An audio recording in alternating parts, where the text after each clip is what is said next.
Bismillahirrahmanirrahim. Assalamualaikum warahmatullahi wabarakatuh. Pada kesempatan kali ini kita akan membahas tentang reciprocating compressor. Reciprocating compressor dicirikan oleh konfigurasi piston silinder yang identik dengan internal combustion engine atau motor bakar internal. Adapun tujuan pembelajaran kita pada kesempatan kali ini adalah siswa dapat menjelaskan secara tertulis beragam tipe reciprocating compressor.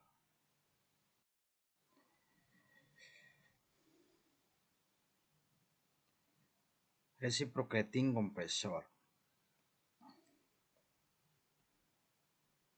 umumnya sistem-sistem high voltage AC atau high voltage refrigeration system menggunakan kompresor reciprocating atau kompresor dengan konfigurasi piston silinder. Reciprocating kompresor ini diklasifikasikan dalam beragam cara. Ada yang mengklasifikasikannya ke dalam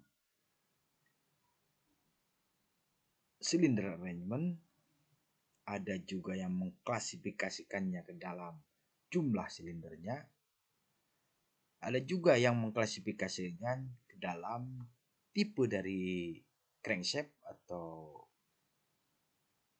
askrek, ada juga yang mengklasifikasikannya ke dalam konstruksinya.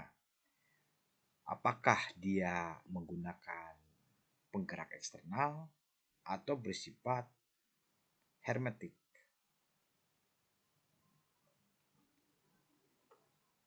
Secara mendasar, kompresor reciprocating adalah suatu kompresor dengan konfigurasi piston silinder seperti terlihat atau diilustrasikan dengan gambar sebelah kanan ini.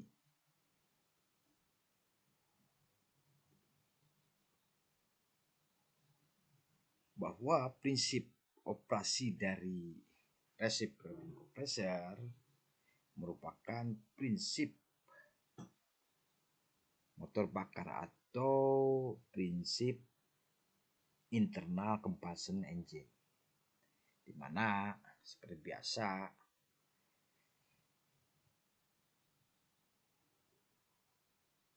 pastilah dalam konfigurasi tersebut ada yang dinamakan sebagai intake port, ada yang disebut sebagai exhaust port, ada yang dinamakan sebagai intake valve, exhaust valve, ada silinder, ada piston, ada connecting rod, ada piston displacement, ada BDC, bottom dead center, ada juga DC, top dead center.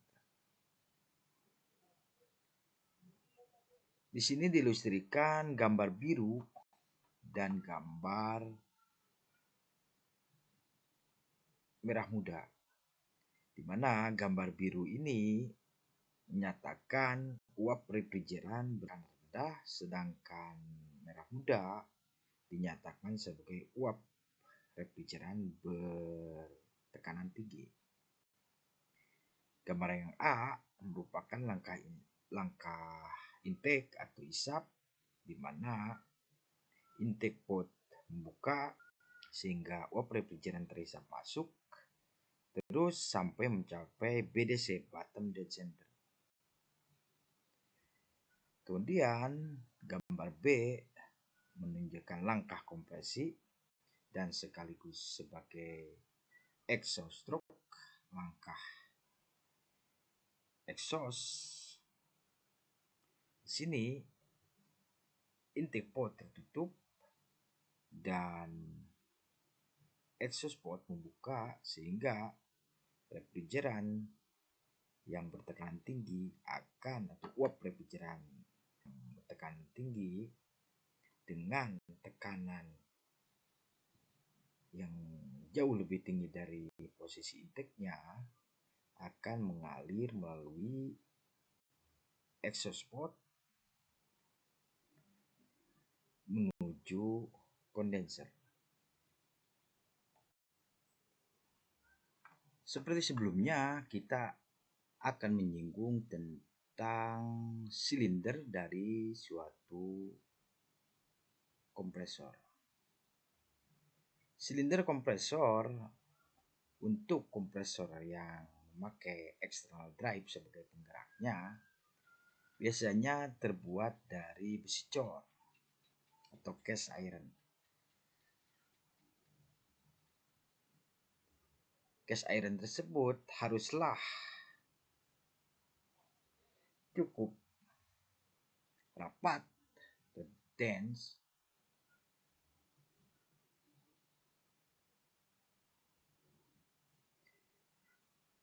dengan campuran nikel. Jadi kerapatan yang diinginkan untuk silinder tersebut bisa diberikan dengan mencampur cast iron dengan nikel.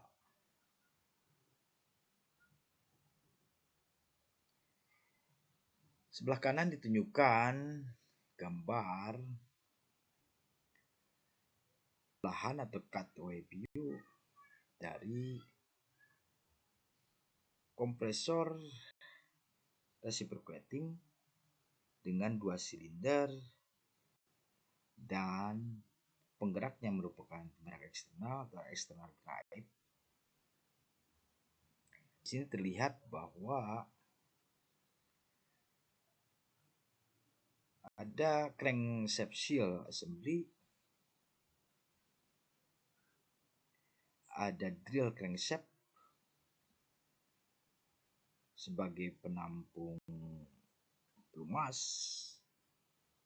ada reversible positive displacement oil pump,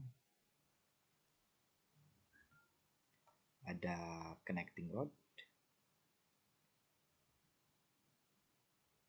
ada silindernya, ada pistonnya, ada discharge valve, relief spring assembly atau susunan discharge valve, relief spring, dan ada juga unloading stud dan kapal.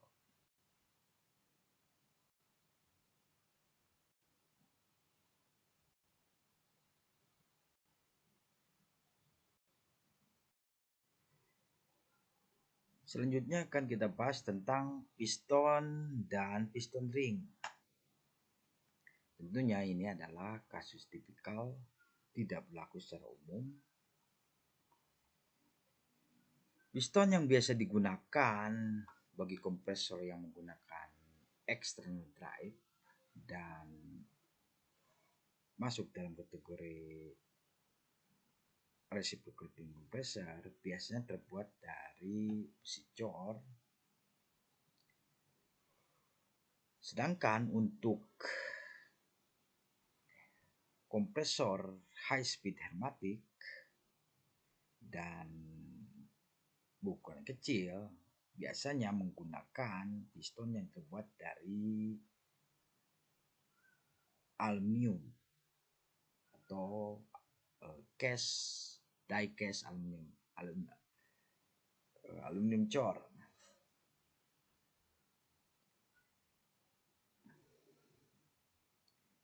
Temperatur dari piston jarangkali mencapai lebih dari 250 derajat Fahrenheit atau 121 derajat Celcius. Dengan demikian, tidak ada ekspansi yang berlebih baik pada piston maupun silinder. Konstruksinya piston harus dipasang dengan clearance berkisar dari 0,002 inch atau 0,051 mm untuk setiap diameter inci, untuk setiap inci diameter. Piston-piston yang lebih kecil memiliki oil group atau celah oli yang terletak pada pistonnya. Gambar di bawah ini menunjukkan, mengilustrasikan suatu piston komersial tuh, jenis piston komersial dengan susunan connecting rodnya. Di sini terlihat connecting rod, ada piston pin, ada piston pin lock, pistonnya itu sendiri, dan ada piston ring. Di mana piston ring ini bagian atas dikenal sebagai compressor ring dan bagian bawah dikenal sebagai oil ring.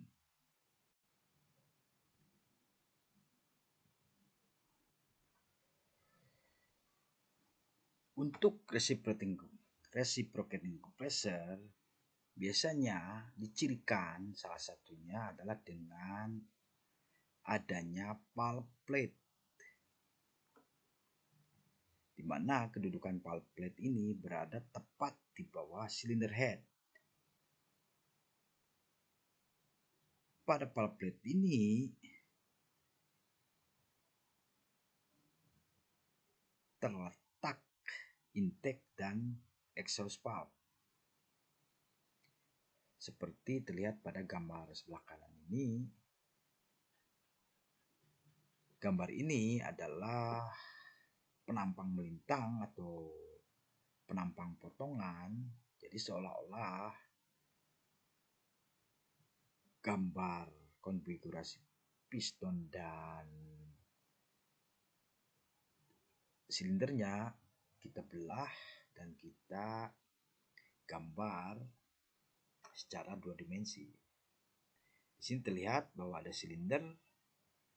silinder wall, ada pistonnya,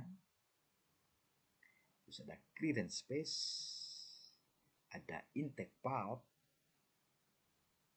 ada gasket, ada pulp plate, terus ada exhaust valve. Pulp plate atau pulp plate terletak di dua sisi, baik di intake maupun di exhaust. Terus ada exhaust valve dan ada cylinder head. Jadi jelas terlihat bahwa pulp plate ada tepat di bawah cylinder head.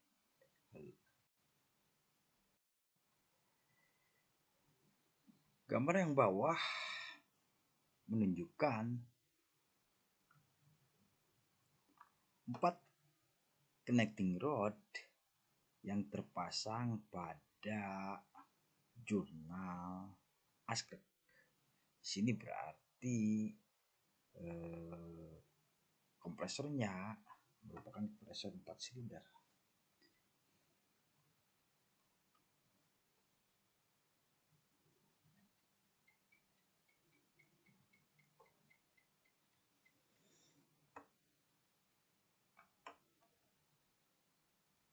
Selanjutnya, gambar sebelah kanan adalah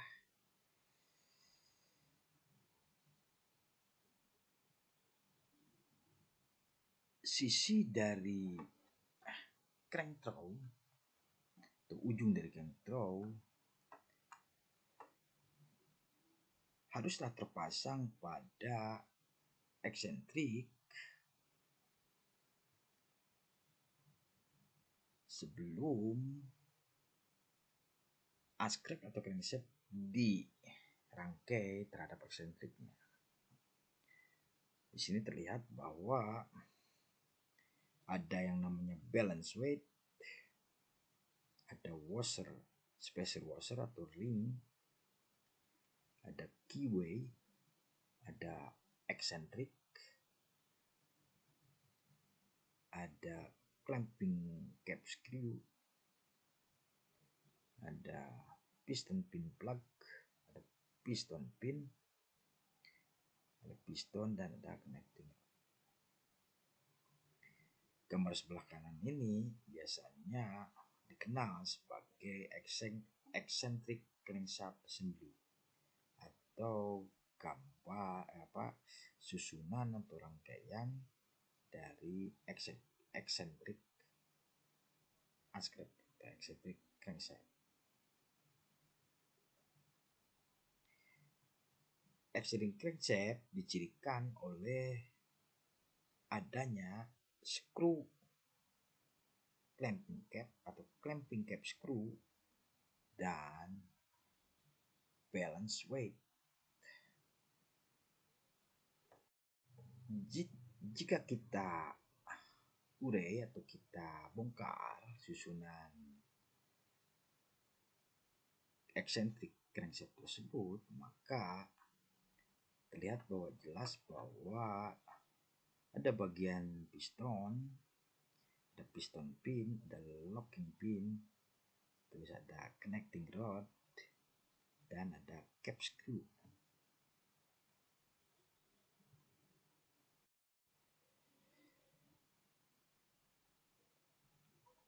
Sebelumnya dalam sistem atau dalam kompletor reciprocating ada susunan pulse plate, pulse dan pulse plates. Pulp assembly atau rangkaian pulp biasanya terdiri dari sebuah pulp plate, intake pulp, exhaust pulp, dan pulp retainer. Hal ini diilustrasikan dalam gambar sebelah kiri, di mana terlihat bahwa ada exhaust pulp dan ada intake pulp. Pulp plate biasanya terbuat dari besi cor atau cast iron. Kadang juga digunakan hardened steel atau baja yang diperkuat atau dikeraskan sebagai pulp plates. Dan biasanya kalau hardened steel yang dipakai, lapisan pulp plate ini lebih tipis dengan keunggulan lebih tahan daripada kausan. Terus gambar sebelah kanan adalah desain pulp yang sedikit berbeda dari gambar sebelah kiri, di mana terlihat dengan jelas bagian A adalah reed pulp spring close, yang B menggunakan poppet pulp, dan yang bagian C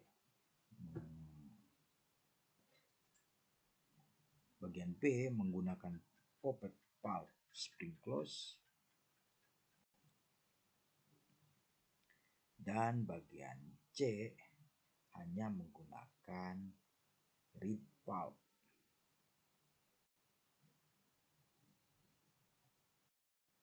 Untuk pulp plate tersendiri ditunjukkan seperti gambar di bawah ini, di mana susunannya terdiri dari cylinder head gasket, ada discharge pulp screw and lock washer atau terus ada discharge pulp stop, ada discharge pulp, ada pulp plate, ini yang dimaksud dengan pulp plate ini. Terus ada pulp plate gasket.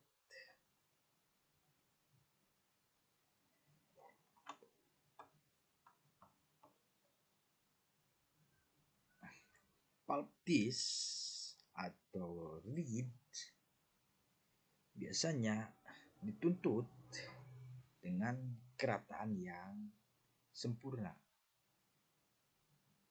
Toleransi terhadap kerataan tersebut hanya diberikan sampai 0,001 inci atau 0,0254 mm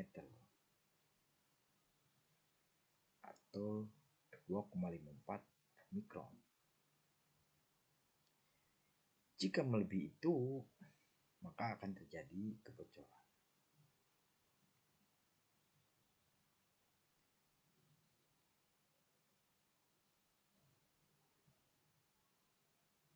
Kedua sisi dari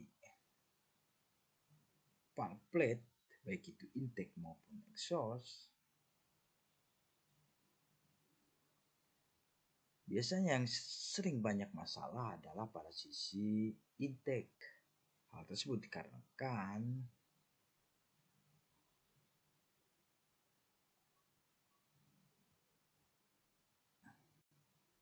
oleh secara konstannya terlumasi oleh oli pelumas dan oleh dinginnya uap refrigeran. Sehingga pada sisi intake, pulp plate beroperasi pada temperatur yang lebih dingin. Demikian apa-apa yang bisa saya sampaikan tentang topik reciprocating kompresor. Adapun tugas untuk minggu ini adalah jelaskan secara tertulis beragam tipe reciprocating kompresor seperti yang telah saya kemukakan di atas. Tugas ini seperti biasa dikumpulkan dalam format foto dan ditransfer melalui grup TPR. Semoga bermanfaat dan menambah wawasan serta pemahaman tentang hal-hal yang terkait dengan refrigerasi di atas kapal atau mesin pendingin secara umum. Billahi taufiq wal hidayah. Assalamualaikum warahmatullahi wabarakatuh.